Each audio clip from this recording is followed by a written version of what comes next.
வரக்கூடிய நச்சுக்கள். ஒரு 10 ஆண்டுகளுக்கு முன்னாடி நம்மாழ்வார் ஐயா நாங்கள்லாம் ஒரு ஊடக விவாதத்தில் மரபணு மாற்ற பயிர்கள் வேண்டான்னு விவாதம் பண்ணிகிட்டு இருக்கோம். அந்த சமயத்தில் ஒரு பெரிய பேராசிரியர், விவசாய பேராசிரியர், அவர் வேறு ஒரு விஷயத்தை எடுக்கிறார். நீங்கள்லாம் இந்த களைக்கொல்லிலாம் வேண்டாம் வேண்டான்னு சொல்லிகிட்டு இருக்கீங்க, களைக்கொல்லி பூச்சிக்கொல்லினாலலாம் எந்த பிரச்சனையும் வரல, ஏதாவது ரிசர்ச் நடந்திருக்கா, ஏதாவது பேப்பர் இருக்கா, சும்மா இப்படிலாம் பயமுறுத்திக்கிட்டு இருக்கீங்கன்னா எங்களை சொல்லிகிட்டு இருந்தாங்க. அப்போ ஐயா அவர்கள், நம்மாழ்வார் ஐயா அவர்கள் வலியுறுத்தி சொன்னார்கள், களையை கொல்லுவது எங்களுடைய வழக்கம் கிடையாது, களையை நீக்கிவிட்டு பயிரை வளர்க்க தான் சரியான விஷயம், களையை கொன்றால் அந்த ரசாயனம் உடலை பாதிக்கும் என உறுதியாக பேசினாங்க. ஆனால் அன்றைக்கு அவர்கள் அதை ஆமோதிக்கவில்லை. போன வருஷம் ஒரு ஆராய்ச்சி முடிவு வந்திருக்கு. என்ன முடிவு வந்துச்சு அப்படின்னா, இன்றைக்கி நம்ம களைக்கொல்லின்னு பயன்படுத்துகிறோமே, கிளைஃபோசேட் அப்படிங்கிற ஒரு ரசாயனம், ரவுண்ட் அப் அப்படின்னு விற்கிறான். அந்த கிளைஃபோசேட்டுங்கிறது நேரடியாக பூச்சிக்கொல்லி, அந்த ரசாயனம் நேரடியாக புற்றுநோயை தோற்றுவிக்கக்கூடியது. ஐரோப்பாவில் அதை அறிவித்த உடனே அத்தனை 13 ஐரோப்பிய யூனியன் நாடுகளும் முழுமையாக அந்த களைக்கொல்லியை தடை செய்து எங்கள் ஊர்லேருந்து அத்தனையும் தூக்கிட்டு போயிரு அப்படின்னு சொல்லிட்டாங்க. இருக்கிறதையும் எடுத்துகிட்டு போட்டான். ஆனால் நம்ம ஊரில், இதே வேலூரில் இங்கே இருக்கக்கூடிய அருகாமையில் எங்கே வேணாலும் போய் உரக்கடையில் போய் கேளுங்க, கிளைஃபோசேட் வருடத்திற்கு 60,000 லிட்டர் 70,000 லிட்டர் விற்பனை செய்து கொண்டு இருக்கிறார்கள். ஐரோப்பாவுக்கு வந்தால் ரத்தம், நமக்கு வந்தால் தக்காளி சட்னியா? நமக்கு இன்றைக்கும் கிளைஃபோசேட் எல்லா இடத்துலையும் விற்பனை செய்யப்படுது. கேரளாவில் ஒரு சின்ன இடம், காசர்கோடு பகுதியில், ஏலக்காய்க்கும் முந்திரி பருப்புக்காக அவர்கள் மேலே இருந்து தெளிச்சாங்க எண்டோசல்ஃபான். ஒரு சின்ன இடத்துல ஏரியல் அப்ளிகேஷனில் ஹெலிகாப்டர்லேருந்து தெளித்த எண்டோசல்ஃபான் அந்த பூச்சியை மட்டும் கொல்லலை. அந்த ஒரு ஊரில் 800 குழந்தைகள், மூளை வளர்ச்சி இல்லாத குழந்தைகள் 5 ஆண்டுகளில் பிறந்துச்சு. இன்றைக்கும் எண்டோசல்ஃபான் தடை செய்யப்பட்டிருந்தாலும் ஆங்காங்கே மறைமுகமாக விற்பனை செய்யப்பட்டு வருகிறது. யோசித்து பாருங்கள் நண்பர்களே, நாம் ரொம்ப நல்லதுன்னு காய்கறி, கீரை, பழம் வாங்கினா அத்தனையிலும் இந்த பூச்சிக்கொல்லி ரசாயனமும் அதில் இந்த மாதிரி களைக்கொல்லியினுடைய கூறுகளும் சேர்ந்து தான் நம்ம கைக்கு வருது.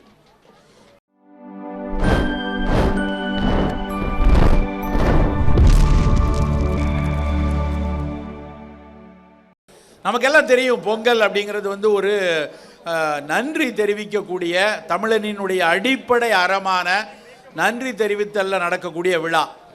எனக்கு உணவளித்த இந்த மண்ணுக்கும், அந்த மண்ணில் நடைபெற்ற விவசாயத்துக்கும், அதற்கு வேர்வை சிந்திய வேளாண் மக்களுக்கும், அதற்கு உதவியாக இருந்த பசுவிற்கும், பறவைகளுக்கும், மண்புழுவிற்கும் நன்றி தெரிவித்து நடக்கிறது தான் அந்த தமிழர் திருநாள்.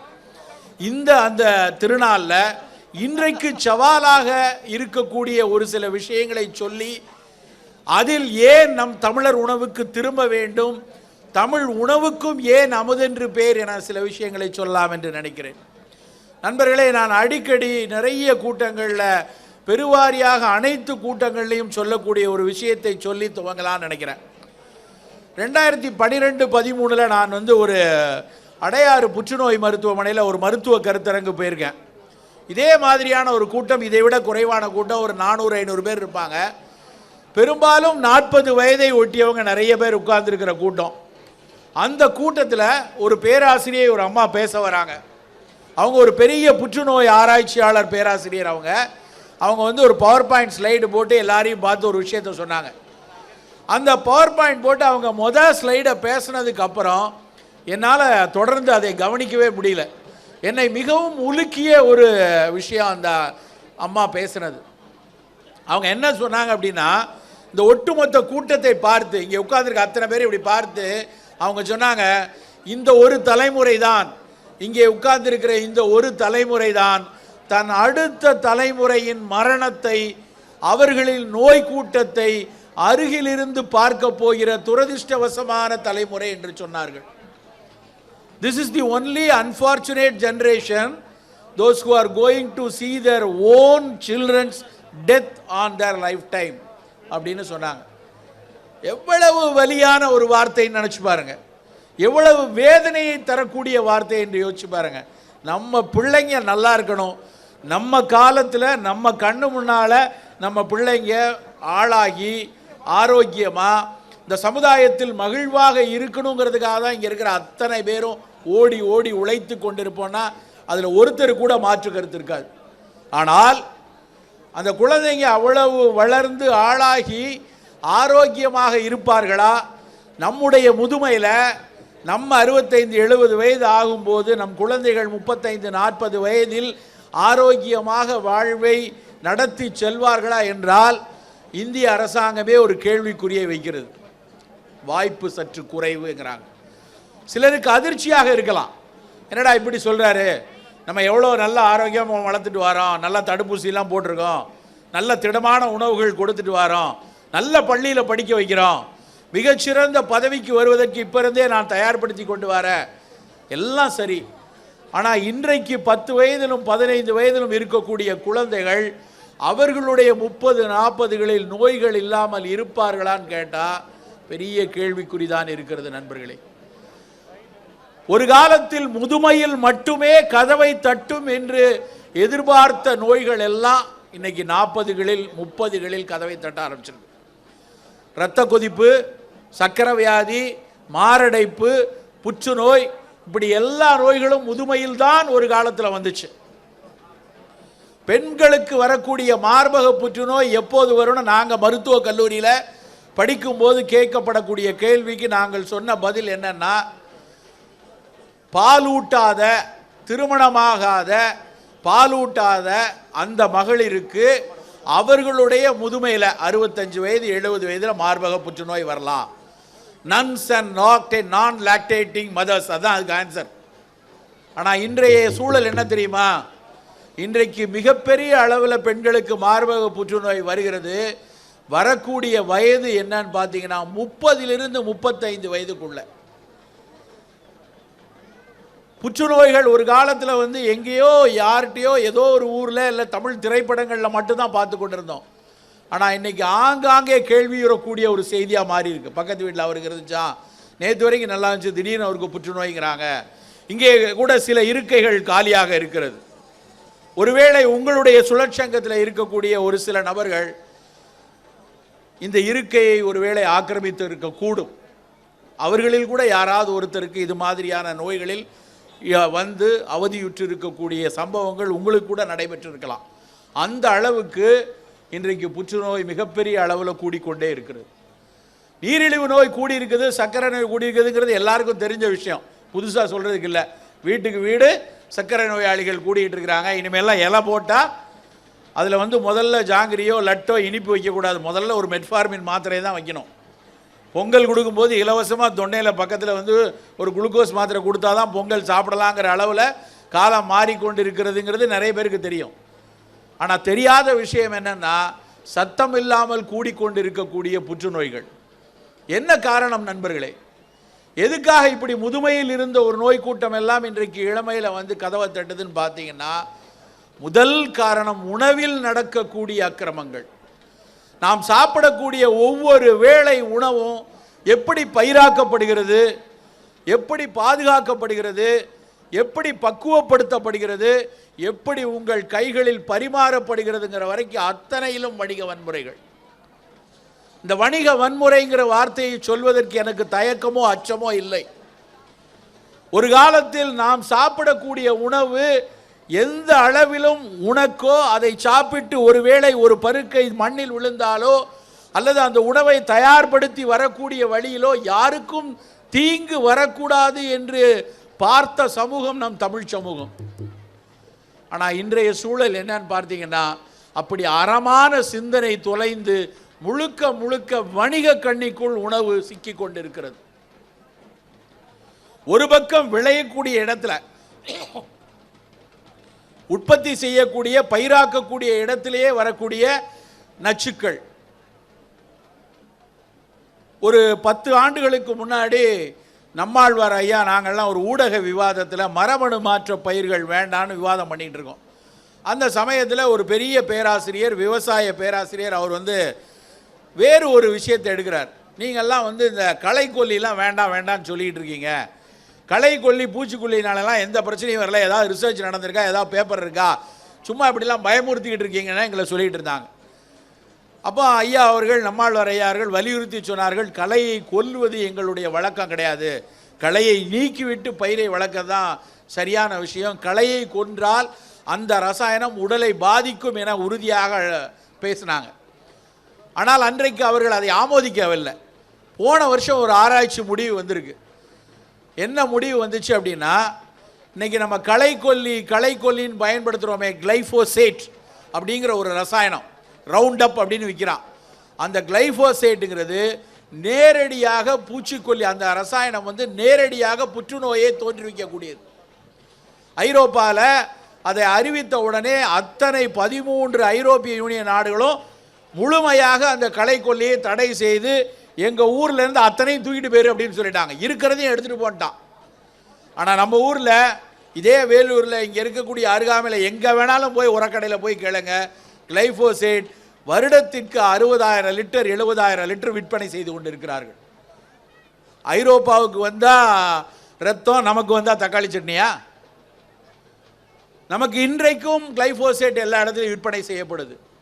கேரளாவில் ஒரு சின்ன இடம், காசர்கோடு பகுதியில், ஏலக்காய்க்கும் முந்திரி பருப்புக்காக அவர்கள் வந்து மேலே இருந்து தெளித்தாங்க எண்டோசல்ஃபான். ஒரு சின்ன இடத்துல ஏரியல் அப்ளிகேஷனில் ஹெலிகாப்டர்லேருந்து தெளித்த எண்டோசல்ஃபான் அந்த பூச்சியை மட்டும் கொல்லலை. அந்த ஒரு ஊரில் 800 குழந்தைகள், மூளை வளர்ச்சி இல்லாத குழந்தைகள் 5 ஆண்டுகளில் பிறந்துச்சு. இன்றைக்கும் எண்டோசல்ஃபான் தடை செய்யப்பட்டிருந்தாலும் ஆங்காங்கே மறைமுகமாக விற்பனை செய்யப்பட்டு வருகிறது. யோசித்து பாருங்கள் நண்பர்களே, நாம் ரொம்ப நல்லதுன்னு காய்கறி, கீரை, பழம் வாங்கினா அத்தனையிலும் இந்த பூச்சிக்கொல்லி ரசாயனமும் அதில் இந்த மாதிரி களைக்கொல்லியினுடைய கூறுகளும் சேர்ந்து தான் நம்ம கைக்கு வருது. ஒரு பக்கம் இப்படின்னா, இன்னொரு பக்கம் ரெடி டு ஈட் உணவுகள். நம்ம பிள்ளைங்கள்லாம் காலையில் நம்ம இருக்கிறதுலையே மிகச்சிறந்த காலை உணவுகள் 2 தான். ஒன்று இட்லி, இன்னொன்று பொங்கல். இந்த 2ம் இன்னைக்கு ஒரு குழந்தைக்கு, வளரக்கூடிய நபருக்கு தேவையான அத்தனை ஆரோக்கிய கூறுகளையும் கொண்டிருக்கக்கூடிய ஒரு உணவுனா அது இட்லியும் பொங்கலும். ஆனால் அதை விட்டுட்டு நம்ம வீட்டில் உள்ள பிள்ளைங்க காலையில் bread sandwich, oats flakes, oats சாப்பிட்டா உடம்பு இளைக்கும்னு சில பேர் சொல்லிட்டு தெரியறான். எனக்கு தெரிஞ்சு ஓட்ஸு சாப்பிட்டு உடம்பு இளைச்சி இன்றைக்கி ஒரு ஆளையும் பார்க்கல. ஆனால் ஓட்ஸுன்னு எல்லா கிராமங்கள்லையும் அதை போய் வாங்கிட்டு வந்துட்டு இருக்காங்க. ஏன் ஓட்ஸ்னால் என்ன பிரச்சனை? ஓட்ஸ் ரொம்ப நல்லது, அதில் பீட்டா குளுக்ககான் இருக்குது, புரோட்டீன் இருக்குது, அப்படிலாம் படிக்கிறோமேன்னு பார்த்தா அதெல்லாம் இருக்குது. ஆனால் நம்ம வாங்குறது ஓட்ஸ் இல்லை. நம்ம என்ன அரிசி மாதிரி, கோதுமை மாதிரி முழு தானியமாக ஓட்ஸ் வாங்குகிறோம்? நமக்கு வருகிறது எல்லாம் ஓட்ஸ் அவல் நண்பர்களே. ஒரு தானியம் அவலாக மாற்றப்படுவதுக்கு அந்த தானியத்தை நல்லா 100 டிகிரியில் வேக வச்சு 80 டன் எடையுள்ள எந்திரத்தால் தட்டையாக்கி 200 டிகிரியில் உள்ள நீர்த்துவத்தை பூரா உறிஞ்சி குப்பை சக்கையை அட்டைப்பெட்டியில் போட்டு வருது. வெறும் சக்கை மட்டும் வரல, அப்படி வெறும் குப்பை சக்கையாக இருந்தால் ஒரே நாளில் கெட்டு போயிடும். அது 6 மாதம் கெட்டு போகாமல் இருப்பதற்காக அதில் சோடியம் பென்சோவேட், சோடியம் நைட்ரேட், சுவை நிறைய இருக்கணுங்கிறதுக்காக மோனோசோடியம் குளூட்டமேட்டு, அதுக்கப்புறம் காற்றிலிருந்து ஈரத்தை உறிஞ்சி விடக்கூடாதுங்கிறதுக்காக அதில் சிலிக்கேட் உப்பு, அப்புறம் அது கவர், உள்ளுக்குள்ள பிளாஸ்டிசைசர் சேர்க்கப்பட்ட கவர், இவ்வளவும் போட்டு தான் நம்ம வீட்டுக்கு வருது. அது ஓட்ஸ் ஃப்ளேக்ஸாக இருந்தாலும் சரி, இல்லை கார்ன்ஃப்ளேக்ஸாக இருந்தாலும் சரி. இவ்வளவையும் சாப்பிடும்போது நாம் நினைக்கிறோம் மக்காச்சோளம் ஓட்ஸுன்னு, ஆனால் கூட சேர்க்கக்கூடிய உப்புக்கள் சில பேருக்கு லேசாக வயிற்றில் புண்கள் வரும், யாரோ ஒருத்தருக்கு புற்றுநோயை கொண்டு வந்து விடும். யாரோ ஒருத்தர் யார் என்று தெரியாத வரைக்கும் அத்தனை பேருக்குமே அந்த ஆபத்து நிறைந்திருக்கிறது. யாரோ ஒருத்தர் தானே, ஆனால் அந்த யாரு தெரியாது. அப்படி இருக்கும்போது அவ்வளவு ஆபத்தான அந்த உணவுகளுக்குள்ள போய் நாம் ஏன் சிக்கணும்? நம்ம தமிழ்நாட்டில் உணவே இல்லையா? தமிழுக்கும் அமுதென்று பேர்னு பாரதிதாசன் சொன்ன அதே வரிகளைத்தான் சற்று புரட்டி சொல்கிறோம், தமிழ் உணவுக்கும் அமுதென்று பேர்னு. ஏன் அப்படி சொல்றோம்னா, தமிழன் ஒருத்தன் தான் உணவுக்கு ஒரு மிக மிக உலகத்தில் யாருமே சொல்லாத ஒரு டெஃபினிஷனை சொல்லியிருக்கான். என்ன டெஃபினிஷன் அப்படின்னா, உணவுன்னா என்ன அப்படின்னு கேட்டால், உணவெனப்படுவது நிலத்தோடு நீரே அப்படின்னு சொன்னது ஒரே ஆள் நம்ம தான். புறநானூற்று பாட்டு. ஏன் நிலத்தோடு நீரேன்னு சொன்னாங்கன்னா, ஒரு நிலமும் நீரும் எந்த அளவுக்கு பாதுகாப்பாக இருக்கிறதோ அந்த அளவுக்கு தான் உணவு பாதுகாப்பாக இருக்கும். நம்ம நிலத்தையும் நீரையும் குப்பைகளை போட்டு மாசுக்களை போட்டு ரசாயனங்களை போட்டு அத்தனை மாசுக்களையும் கொடுத்துட்டோம்னா அதில் எதை விளைவித்தாலும் அது குப்பையாக மட்டுமில்லை நண்பர்களே, நச்சாகவும் வந்து சேரும். அந்த அளவுக்கு நம்ம சாப்பிடக்கூடிய அத்தனை உணவுகளையும் இன்னைக்கு நச்சு கொண்டு போய் போட்டிருக்காங்க. ஏன் நமக்கு சிறுதானியம் தான் வேணும், அரிசி வேண்டாம், கோதுமை வேண்டாம் அப்படின்னா நம்மக்கிட்ட இல்லாத தானியமா? தெனை, ராகி, கம்பு, சோளம், குதிரைவாலி, காடைக்கண்ணி, வரகு, சாமை, அத்தனை உணவுகளும் ஏதாவது ஒரு வகையில் ஒரு மருத்துவ குணத்தையும் கொண்டிருக்கு. நுனிக்கொம்பர் ஏறினார் அத்திரன் தூக்கின் உயிர்கிருதி ஆகிவிடும் முயூவ விளக்க உரை. ஒரு மரத்தின் நுனிக்கொம்பில் ஏறியவர் அதையும் கடந்து மேலே ஏற முனைந்தால் அவருடைய உயிர்க்கு முடிவாக நேர்ந்துவிடும். சாலமன் பாப்பையா விளக்க உரை. ஒரு மரக்கிளையின் நுனியில் ஏறிவிட்டவர் அந்த அளவையும் கடந்து மேலும் ஏற முயன்றால் அம்முயற்சியே அவர் உயிருக்கு முடிவாகிவிடும். கலைஞர் விளக்க உரை. தன்னை பற்றி அதிகமாக கணக்கு போட்டுக்கொண்டு எல்லை மீறிப் போகிற ஒருவர் நுனிக்கிளையில் ஏறியவர் அதற்கு மேலும் ஏறிட முயற்சி செய்த நுனிக்கொம்பர் ஏறினார் அத்திரன் தூக்கின் உயிர்கிருதி ஆகிவிடும் முயூவ விளக்க உரை. ஒரு மரத்தின் நுனிக்கொம்பில் ஏறியவர் அதையும் கடந்து மேலே ஏற முனைந்தால் அவருடைய உயிர்க்கு முடிவாக நேர்ந்துவிடும். சாலமன் பாப்பையா விளக்க உரை. ஒரு மரக்கிளையின் நுனியில் ஏறிவிட்டவர் அந்த அளவையும் கடந்து மேலும் ஏற முயன்றால் அம்முயற்சியே அவர் உயிருக்கு முடிவாகிவிடும். கலைஞர் விளக்க உரை. தன்னை பற்றி அதிகமாக கணக்கு போட்டுக்கொண்டு எல்லை மீறிப் போகிற ஒருவர் நுனிக்கிளையில் ஏறியவர் அதற்கு மேலும் ஏறிட முயற்சி செய்த நுனிக்கொம்பர் ஏறினார் அத்திரன் தூக்கின் உயிர்கிருதி ஆகிவிடும் முயூவ விளக்க உரை. ஒரு மரத்தின் நுனிக்கொம்பில் ஏறியவர் அதையும் கடந்து மேலே ஏற முனைந்தால் அவருடைய உயிர்க்கு முடிவாக நேர்ந்துவிடும். சாலமன் பாப்பையா விளக்க உரை. ஒரு மரக்கிளையின் நுனியில் ஏறிவிட்டவர் அந்த அளவையும் கடந்து மேலும் ஏற முயன்றால் அம்முயற்சியே அவர் உயிருக்கு முடிவாகிவிடும். கலைஞர் விளக்க உரை. தன்னை பற்றி அதிகமாக கணக்கு போட்டுக்கொண்டு எல்லை மீறிப் போகிற ஒருவர் நுனிக்கிளையில் ஏறியவர் அதற்கு மேலும் ஏறிட முயற்சி செய்த நுனிக்கொம்பர் ஏறினார் அத்திரன் தூக்கின் உயிர்கிருதி ஆகிவிடும் முயூவ விளக்க உரை. ஒரு மரத்தின் நுனிக்கொம்பில் ஏறியவர் அதையும் கடந்து மேலே ஏற முனைந்தால் அவருடைய உயிர்க்கு முடிவாக நேர்ந்துவிடும். சாலமன் பாப்பையா விளக்க உரை. ஒரு மரக்கிளையின் நுனியில் ஏறிவிட்டவர் அந்த அளவையும் கடந்து மேலும் ஏற முயன்றால் அம்முயற்சியே அவர் உயிருக்கு முடிவாகிவிடும். கலைஞர் விளக்க உரை. தன்னை பற்றி அதிகமாக கணக்கு போட்டுக்கொண்டு எல்லை மீறிப் போகிற ஒருவர் நுனிக்கிளையில் ஏறியவர் அதற்கு மேலும் ஏறிட முயற்சி செய்த நுனிக்கொம்பர் ஏறினார் அத்திரன் தூக்கின் உயிர்கிருதி ஆகிவிடும் முயூவ விளக்க உரை. ஒரு மரத்தின் நுனிக்கொம்பில் ஏறியவர் அதையும் கடந்து மேலே ஏற முனைந்தால் அவருடைய உயிர்க்கு முடிவாக நேர்ந்துவிடும். சாலமன் பாப்பையா விளக்க உரை. ஒரு மரக்கிளையின் நுனியில் ஏறிவிட்டவர் அந்த அளவையும் கடந்து மேலும் ஏற முயன்றால் அம்முயற்சியே அவர் உயிருக்கு முடிவாகிவிடும். கலைஞர் விளக்க உரை. தன்னை பற்றி அதிகமாக கணக்கு போட்டுக்கொண்டு எல்லை மீறிப் போகிற ஒருவர் நுனிக்கிளையில் ஏறியவர் அதற்கு மேலும் ஏறிட முயற்சி செய்த நுனிக்கொம்பர் ஏறினார் அத்திரன் தூக்கின் உயிர்கிருதி ஆகிவிடும் முயூவ விளக்க உரை. ஒரு மரத்தின் நுனிக்கொம்பில் ஏறியவர் அதையும் கடந்து மேலே ஏற முனைந்தால் அவருடைய உயிர்க்கு முடிவாக நேர்ந்துவிடும். சாலமன் பாப்பையா விளக்க உரை. ஒரு மரக்கிளையின் நுனியில் ஏறிவிட்டவர் அந்த அளவையும் கடந்து மேலும் ஏற முயன்றால் அம்முயற்சியே அவர் உயிருக்கு முடிவாகிவிடும். கலைஞர் விளக்க உரை. தன்னை பற்றி அதிகமாக கணக்கு போட்டுக்கொண்டு எல்லை மீறிப் போகிற ஒருவர் நுனிக்கிளையில் ஏறியவர் அதற்கு மேலும் ஏறிட முயற்சி செய்த நுனிக்கொம்பர் ஏறினார் அத்திரன் தூக்கின் உயிர்கிருதி ஆகிவிடும் முயூவ விளக்க உரை. ஒரு மரத்தின் நுனிக்கொம்பில் ஏறியவர் அதையும் கடந்து மேலே ஏற முனைந்தால் அவருடைய உயிர்க்கு முடிவாக நேர்ந்துவிடும். சாலமன் பாப்பையா விளக்க உரை. ஒரு மரக்கிளையின் நுனியில் ஏறிவிட்டவர் அந்த அளவையும் கடந்து மேலும் ஏற முயன்றால் அம்முயற்சியே அவர் உயிருக்கு முடிவாகிவிடும். கலைஞர் விளக்க உரை. தன்னை பற்றி அதிகமாக கணக்கு போட்டுக்கொண்டு எல்லை மீறிப் போகிற ஒருவர் நுனிக்கிளையில் ஏறியவர் அதற்கு மேலும் ஏறிட முயற்சி செய்த நுனிக்கொம்பர் ஏறினார் அத்திரன் தூக்கின் உயிர்கிருதி ஆகிவிடும் முயூவ விளக்க உரை. ஒரு மரத்தின் நுனிக்கொம்பில் ஏறியவர் அதையும் கடந்து மேலே ஏற முனைந்தால் அவருடைய உயிர்க்கு முடிவாக நேர்ந்துவிடும். சாலமன் பாப்பையா விளக்க உரை. ஒரு மரக்கிளையின் நுனியில் ஏறிவிட்டவர் அந்த அளவையும் கடந்து மேலும் ஏற முயன்றால் அம்முயற்சியே அவர் உயிருக்கு முடிவாகிவிடும். கலைஞர் விளக்க உரை. தன்னைப் பற்றி அதிகமாக கணக்கு போட்டுக்கொண்டு எல்லை மீறிப் போகிற ஒருவர் நுனிக்கிளையில் ஏறியவர் அதற்கு மேலும் ஏறிட முயற்சி செய்த நுனிக்கொம்பர் ஏறினார் அத்திரன் தூக்கின் உயிர்க்கிருதி ஆகிவிடும். முயூவ விளக்க உரை. ஒரு மரத்தின் நுனிக்கொம்பில் ஏறியவர் அதையும் கடந்து மேலே ஏற முனைந்தால் அவருடைய உயிர்க்கு முடிவாக நேர்ந்துவிடும். சாலமன் பாப்பையா விளக்க உரை. ஒரு மரக்கிளையின் நுனியில் ஏறிவிட்டவர் அந்த அளவையும் கடந்து மேலும் ஏற முயன்றால் அம்முயற்சியே அவர் உயிருக்கு முடிவாகிவிடும். கலைஞர் விளக்க உரை.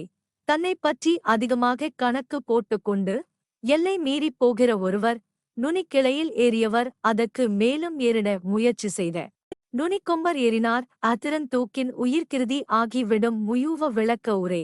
ஒரு மரத்தின் நுனிக்கொம்பில் ஏறியவர் அதையும் கடந்து மேலே ஏற முனைந்தால் அவருடைய உயிர்க்கு முடிவாக நேர்ந்துவிடும்.